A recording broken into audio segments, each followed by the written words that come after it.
Assalomu alaykum do'stlar, bugun sizlarga tayyorlanish juda ham oson. Tuzlama tayyorlashni bilmaydigan odam bittada o'xshata oladigan bodringni baklashkada tuzlashni ko'rsataman. Birinchi bo'lib ishimizni bodringlarimizni yaxshilab yuvib, 2 soat muzdek suvga solib qo'yamiz. So'ng baklashkalarimizni yaxshilab chayib olib, mahsulotlarimizni ketma-ketlikda solib chiqamiz.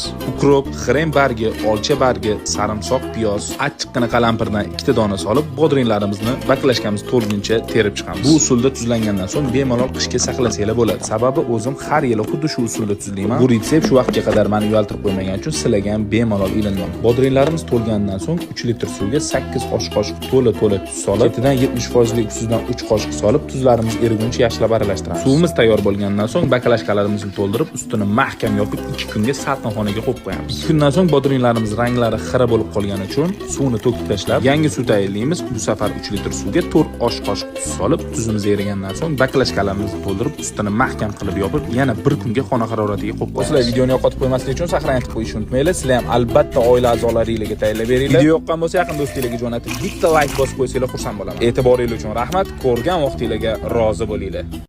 Qarab turing, hamma kasbini ustalari, hammasi kamtarin odamlar. Qarang. Ustani zo'ri, nonvoyini zo'ri, doktorni zo'ri, hammasi kamtarin odamlar. Nega unaqa kamtarin bular? Chunki kibr bo'lsa bular hunar olanmasdi, kasb o'rganolmasdi.